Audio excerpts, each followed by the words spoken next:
작고 강한 가게가 되기 위한 게 어떤 방법들이 있을까요? 저는 딱 한 가지 완벽한 핵심이라고 생각하고 늘 말씀을 드리거든요. 가장 저렴하게 가장 많이 노출시킬 수 있는 방법이라는 생각이 드는데, 이게 동네에서만 있으면 동네에서 1등을 할 수 있거든요. 자, 말도 안 되게 나 같아도 무조건 사 먹을 수밖에 없는 여러분들도 꼭 이거는 바로 시도를 해보셨으면 좋겠습니다. 가 사진에 들어가게 되면 그 음식은 맛있어 보일 수밖에 없어요. 사실 사람 때문에 가장 힘든데 직원 관리 노하우가 어떤 게 있을까요? 핵심적으로 저도 실제로 이게 중요하다고 생각해서 이제 실행에 옮기고 있는 거는 이게 가장 큰 급선무가 아닌가 싶어요. 영상 보시고 댓글 남겨주시면 저희가 연락드려가지고 책 이렇게 증정할 수 있게 할 테니까요. 그리고 책뿐만 아니라 제가 이제 활용하고 있는 체크리스트도 있고 비밀 마케팅 컬럼이라고 해서 그것도 제가 좀 드리고 싶습니다. 제가 비밀 라이브 컨설팅을 한 2시간 정도 120분 정도 진행을 했거든요. 초판 구매하신 분들한테만 진행을 한 건데 그 링크를 보내드릴 테니까. 다음은 가장 중요한 책의 부제에도 나와 있듯이 작고 강한 가게들의 이유 있는 장사법. 작고 강한 가게가 되기 위한 게 동네 작은 가게들이 대형 프랜차이즈를 이기기 위해서 어떤 방법들이 있을까요? 대기업 프랜차이즈를 이기기 위한 방법이라는 생각보다는 아까 전에 제가 말씀드렸던 극단적으로 뾰족해야 돼요. 흔히 우리가 그걸 USP라고 많이 표현을 하잖아요. 유니크한 셀링 포인트가 작은 매장들은 분명히 있어야 되는데, 아까 제가 말씀드렸던 우리 브랜드는 유일하게 땡땡땡땡땡땡 합니다. 이게 동네에서만 있으면 동네에서 1등을 할 수 있거든요. 쉽게 풀이해서 예시로 말씀을 드리자면 다른 매장에는 없는 특별한 메뉴가 있는데 그 메뉴가 정말 말도 안 되게 저렴하게 우리 매장에 팔고 있어요 라는 거를 어필할 수 있다면 그러면 마케팅을 해도 되는 거죠. 근데 마케팅을 할 때 그런 콘텐츠 없이 그냥 마케팅을 대다수 하다 보니까 비용만 소진되고 노출은 많이 늘어나지만 전환까지 이어지지 않는 문제가 이제 발생을 하는 거고, 그런 콘텐츠가 미끼 메뉴가 될 수도 있고 원가가 10,000원인데 판매가가 9,000원인 기하학적인 메뉴를 만들어낼 수도 있고 손님들이 느끼는 가치는 어마무시하게 크거든요. 예전에 제가 브랜딩 컨설팅 할 때 만든 족발집이 하나 있는데 거기에서 랍스타 딱새우 막국수라는 걸 만들었어요. 원가가 12,000원인데 9,800원에 출시를 했단 말이에요. 원가가 12,000원인데 9,800원. 할수록 적자네요. 손님들이 봤을 때는 한 3만 원 정도짜리로 보이거든요. 그 랍스타도 직원이 다 발라주게끔 그렇게 세팅을 했거든요. 그게 9,900원이요? 9,800원. 와, 9,900원에 팔려고 하다가 100원을 더 뺐어요. 9,800원에 판매를 했는데 이게 바이럴이 되더라고요. 손님들이 사진을 찍고 알아서 올려주고.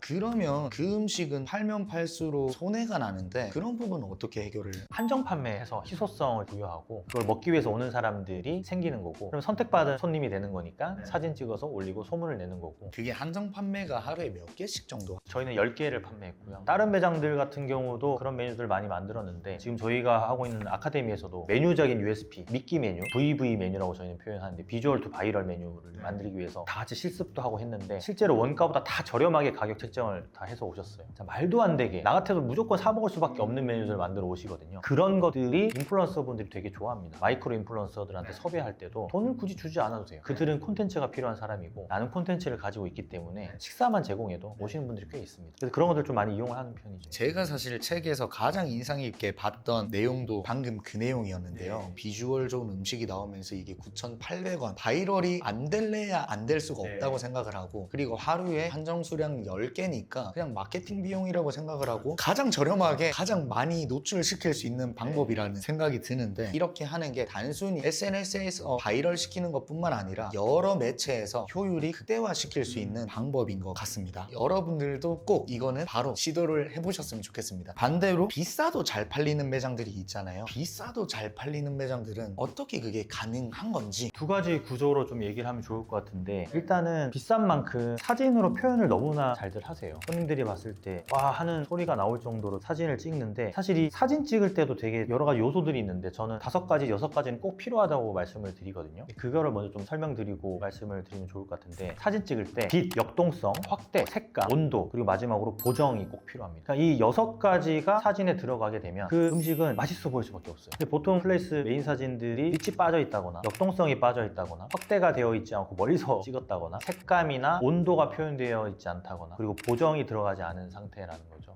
그래서 이 6가지를 너무나 잘 해놓습니다. 비싼 메뉴들은. 그리고 비싸도 팔리는 거는 그만큼 그 안에 들어가 있는 가치가 어마무시하게 많이 담겨 있어요. 예를 들면은 가치라고 이제 말씀을 드리니까 많이들 착각하실 수가 있는데, 원가가 만약에 10,000원인데 이거를 50,000원에 판다고 하면 손님들은 그걸 사 먹을까? 보통 판매자는 그렇게 생각하거든요. 이거는 내가 너무 사기를 치는 것 같아서 좀 그렇다라고 생각하는데요. 가치는 손님들이 결정하는 거거든요. 프라이싱이라는 책이 있어요. 가격 책정의 거장이죠. 헤르만 지몬이라는 분이 쓰신 책인데 그 책에 이런 내용이 나와요. 가치는 판매자가 정하는 게 아니라 소비자가 정하는 것이다. 즉 우리가 어떠한 가치를 내가 나는 이 정도의 가치를 담았어. 원가는 10,000원인데 30,000원에 팔 거야. 잘 안 팔릴 수 있습니다. 근데 원가가 10,000원인데 40,000원이라고 생각하고 손님이 먹을 수가 있는 있는 거예요. 그 안에 들어가 있는 서비스, 분위기, 공간감, 여러 가지 가치들을 담을 수가 있겠죠. 그런 것들 때문에 사실 비싸도 팔리게 되는 거죠. 제가 알고 있는 브랜드 중에 하나는 원가율이 28%입니다. 최근 외식업 비율로 보면 굉장히 낮은 거죠. 야외에 있는데 웨이팅이 거의 주말이면 무조건 100팀 이상. 음식이 엄청 맛있거나 그렇진 않습니다. 하지만 그 매장을 가는 그 길이 너무나 예뻐요. 그리고 그 매장이 야외에 있다 보니까 그 공간감을 사람들이 좋아해요. 그런 가치가 메뉴 안에 들어가 있는 원재료의 가치보다는 부가적인 가치들이 더 많이 들어있는 거죠. 그래서 사람들이 그걸 선택을 하는 것 같더라고요.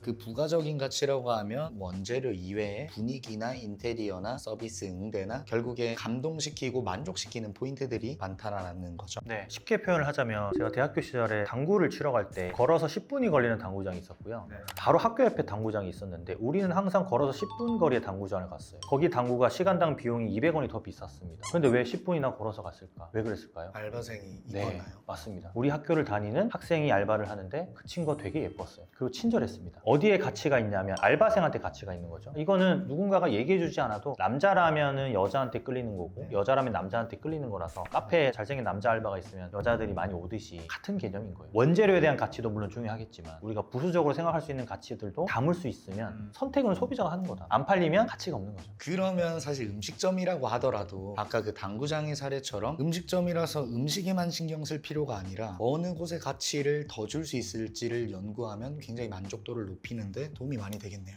맞아요. 그 TV에서 이제 백종원 선생님도 식당에서 맛은 30%다라고 얘기했는데 사실 그거는 백종원 대표님이 프랜차이즈 사업을 하기 때문에 30%라고 얘기를 하시는 것 같고요. 맛은 있어야겠죠, 당연히. 30%보다 저는 조금 더 비중을 두고 싶긴 한데 그 외의 것들이 결정을 할 때 가장 많이 미치는 영향들이 더 많다는 거죠. 음식의 맛보다. 그럼 맛보다는 건프로님도 그 과반수 이상이라고 생각을 하시는 거죠. 상권, 익스테리어, 인테리어, 서비스라든지 여러 가지 형태가 복합적으로 구성이 되는 거겠죠. 맛만 있다고 잘 되는 게 절대 아니다. 그 다음에 장사를 하다가 경쟁업체가 들어왔을 때 심적으로도 위축이 많이 되고 때로는 밉고 막 불질르고 싶은 마음도 생기고 솔직하게 그런데 이걸 어떻게 타개해야 되는가 돌파해야 되는가에 대해서 한번 이야기 듣고 싶습니다. 사실 방법이 있을까요? 방법이 있을 수가 없는 게 왜냐하면 외식 시장은 끝없이 경쟁자가 들어오는 시장이라서 어떤 특별한 방법이 있다고 말씀드리기보다는 그런 경쟁 매장들이 들어오기 전에 내가 철저한 준비가 되어 있지 않으면 문제가 된다고 판단을 하는 입장이에요. 이 철저한 준비라는 게 물론 완벽할 수는 없겠지만 동네 상권이라고 친다면 손님들하고 어느 정도의 신뢰관계를 구축하고 있고 이 손님들의 어떤 DB를 내가 이미 가지고 있고 내가 경쟁 매장보다 손님들과 컨택할 수 있는 포인트가 훨씬 더 많다고 한다면 그럼 해볼만 하다고 저는 봐요. 영원한 단골은 없거든요. 아무리 우리 매장이 단골이라고 생각을 해도 경쟁 매장이 생기면 한 번 갑니다. 그리고 내가 쉬는 날 되면 그 매장에 가요. 그래서 내가 쉬는 날 경쟁 매장이 운영을 하면 한 번 경험 때문에 그 매장을 자주 가는 그러니까 우리 매장 일주일에 한 번 오면 그 매장에 두 번 갈 수 있는 그런 여건을 마련해 주는 거기 때문에 좀 더 타이트하게 운영을 할 필요가 있다고 보여요. 이미 내가 신뢰관계를 구축을 했다면 연락처나 DB 같은 걸 쌓아놨다면 그런 것들로 좀 더 우리 매장에 자주 오게끔 하는 프로모션들을 많이 해야 되는 거죠. 아예 못 가게는 할 수 없지만 한 달에 우리 매장에 3번 오고 그 매장에 한 번 가게끔 하는 전략 중요하다고 아예 보여요. 안 뺏길 수는 없으니 아유 절대 한 번 가게 됩니다. 한 번 가게 되는데 한 번 가서 좋은 경험이 있다면 번갈아서 왔다 갔다 하거든요. 그러다가 그쪽 매장이 정말 잘하는 친구면은 그럼 우리가 지게 되는 거죠. 혼자 장사 잘 될 때 자만하지 않고 좀 더 탄탄하게 쌓아야지만 이제 뺏기지 않다는 걸로 들었고요. 그러면 항상 외식업은 무한 경쟁이고 흥망성쇠가 점점 빨라지고 있다고 생각을 하는데 제가 생각하기에 장사를 할 때 이제 필승 전략은 무릎에서 사서 어깨에서 파는 이 전략도 괜찮다고 생각이 드는데 건프로님 생각은 어떠신가요? 철저히 고수의 영역이죠. 대표님은 이제 경력이 있으시니까 그런 생각들을 하실 수가 있는데 제 채널에서도 브랜드 소개를 많이 하다 보니까 제가 브랜드 소개하고 나서 그 가맹을 하셔가지고 저희 세미나에 오신 분들이 꽤 많으세요. 지난달에 3천만 원 벌었어요. 1년째 지금 잘 되고 있어요. 이렇게 하신 분들 많은데요. 그분들한테 제가 말씀을 드리거든요. 좀 준비하셔야 될 것 같은데요. 대표님 이제 준비하세요. 근데 그분들은 준비 절대 못합니다. 영원할 거라고 생각을 한다는 거죠. 왜냐하면 한 달에 본인 통장에 꽂히는 돈이 1,000만 원, 2,000만 원이 되면은 살면서 처음 벌어보는 수익을 받아보면서 머리에서 도파민이 계속 나올 수밖에 없어요. 이 브랜드가 아니면 이 돈을 벌 수 없다라는 가정법이 형성이 됩니다. 그러면 이 브랜드를 팔기 위해서 시장에 형성된 권리금보다 한 3배 정도 더 많게 생각해요. 절대 팔릴 수가 없죠. 가정법 안에 트렌드가 없는 거예요. 스스로 혼자 착각 속에 그렇게 이제 브랜드를 운영하다가 쇠퇴하는 시점에 헐값에 털고 나온다거나 하는 경우를 너무나 많이 봤기 때문에 유튜브나 어떤 트렌드를 좀 잘 이끌어가는 브랜드가 나왔을 때 물론 선구안을 가지고 그런 브랜드를 하시는 거는 좋은 상권과 입지를 들어가면 돈을 벌 수 있죠. 외식 트렌드가 너무나 빠르니까 하니까 특히나 술집은 우리나라 한 1년 보거든요. 그러다 보니까 그런 브랜드를 했을 때 돈을 버는 건 맞는데 그거를 빠르게 치고 나오는 거는 정확한 고수의 영역입니다. 대표님 정도가 돼야 할 수 있는 거지 일반 창업자들은 하기 굉장히 힘들어요. 내 새끼라서 너무 예쁜 나머지 이제 메타인지를 명확하게 못하는 거죠. 무슨 말인지 알겠습니다. 그 다음에 이거는 진짜 많은 분들이 많은 도움이 되고 당장 시행할 수도 있을 거라고 생각을 하는데 원가율이나 인건비 비율이나 그런 거를 봤을 때 못 남기면서 장사를 계속해서 하시는 분들이 너무나도 많이 계시는데 책에 보면 고객들이 불만을 품지 않게 가격을 높이는 방법들에 대해서 또 나와 있는데 거기에서 핵심만 한번 알려주실 수가 있으신가요? 사실 방법이 되게 여러 가지가 있는데 저는 딱 한 가지 완벽한 핵심이라고 생각하고 늘 말씀을 드리거든요. 가격 인상을 생각할 때 보통 보면은 가격을 올린다? 네. 아니면 유지한다? 이렇게 두 가지의 선택지를 가지고 많이들 고민을 하세요. 근데 선택을 손님한테 하게끔 하고 새로운 선택지를 하나 더 만들어 버리는 거죠. 예를 들자면 새로운 라인의 메뉴를 하나 만들고 기존에 있던 메뉴는 그대로 두는 거예요. 손님들이 불만을 제기하는 요소 자체의 본질을 보면 내가 먹던 건 12,000원인데 왜 14,000원을 올렸어?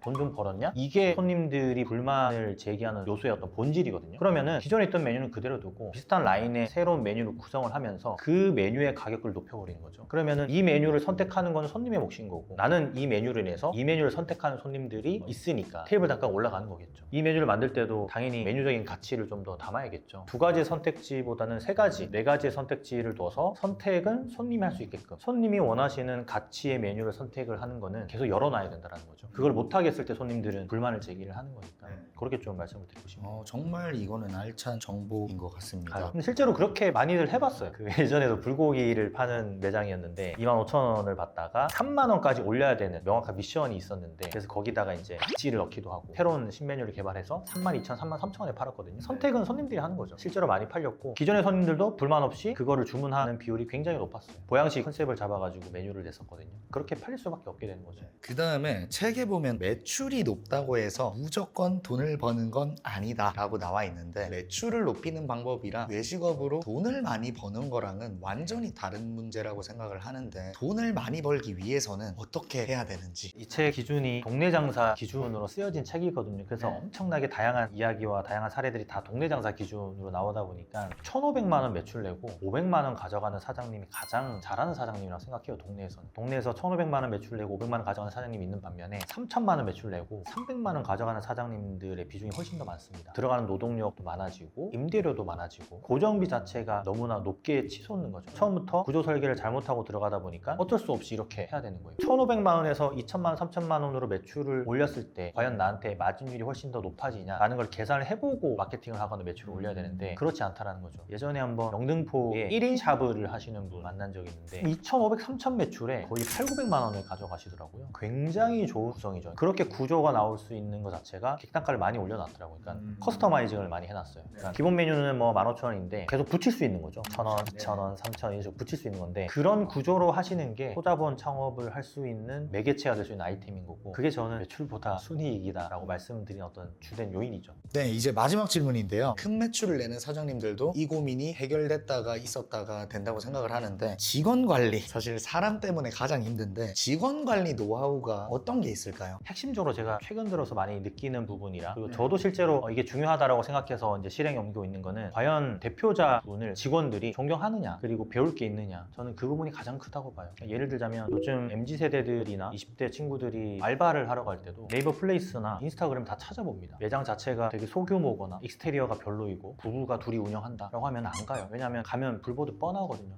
일만 열심히 죽도록 하고 내가 배울 건 없고 저런 것보다는 좀 더 규모가 있고 내가 좋아할 수 있는 브랜드라면 기꺼이 가서 일합니다. 그래서 우리는 브랜딩을 해야 되는 거예요. 그 필아웃 커피라는 곳이 있어요. 프랜차이즈화해서 지금은 매장이 한 5개인가 6개 정도 나가는데 그 대표 사장님이 인스타그램을 운영을 하시면서 그런 얘기를 한 적이 있어요. 직원을 뽑아서 기술을 가르쳐 놨더니 경쟁 매장이 사장이 됐고 직원을 뽑아서 내가 신뢰를 줬더니 나를 배반하고 여러 가지 사태들 많이 겪잖아요. 우리 외식업 사장님들이. 그래서 그 대표님이 결정하신 게 그냥 내가 브랜드가 되기로 했다 라고 해서 본인이 유명해지는 걸 선택하신 거예요. 유명해지고 나면은 직원들, 알바들이 신뢰하고 존경하게 돼 있어요. 그러면은 배울 게 있다고 판단하고 그 매장에 계속 있게 됩니다. 물론 당연히 그 정도의 대우도 해주고 돈을 많이 줘야겠지만 그건 기본 옵션이기 때문에 돈을 많이 안 주고 채용을 하시는 분들이 진짜 많아요. 돈을 아무리 많이 준다고 해도 그 돈의 가치보다 더 많은 걸 바라는 사장님들이 많기 때문에 사실 직원들이 힘들어하는 거거든요. 그래서 브랜딩을 하셔서 좀 더 존경받고 내가 일하고 싶은 브랜드로 만드는 게 가장 큰 급선무가 아닌가 싶어요. 한 가지를 말씀드린다고 치면 진짜 이게 가장 핵심적인 대표자를 존경하는가 좋은 직원을 원하면 자기부터 돌아봐라. 오늘 정말 네. 어떻게 보면 긴 시간 동안 와 진짜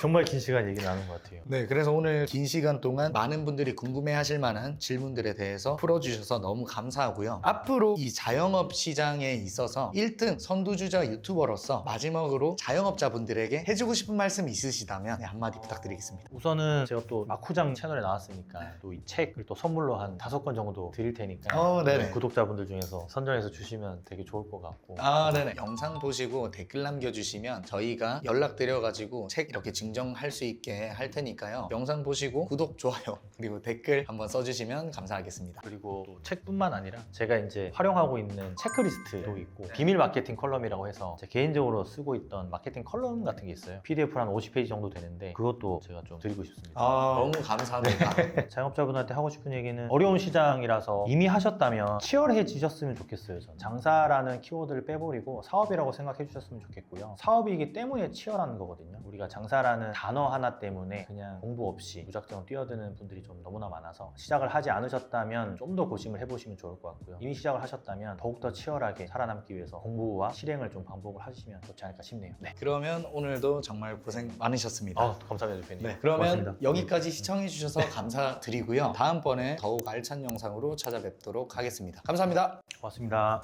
처음 하는 장사 공부는 제가 3번째 쓴 책이고요. 장사의 지혜를 담았다고 생각을 하시면 좋을 것 같고 꼭 도움이 되셨으면 좋겠고 이 책을 보시면 나중에 저한테 인스타 스토리로 저를 태그해서 올려주시면 제가 비밀 라이브 컨설팅을 한 2시간 정도 110분 정도 진행을 했거든요. 초판 구매하신 분들한테만 진행을 한 건데 그 링크를 보내드릴 테니까 그것도 같이 좀 참고하시면 도움이 되지 않을까 싶습니다. 감사합니다.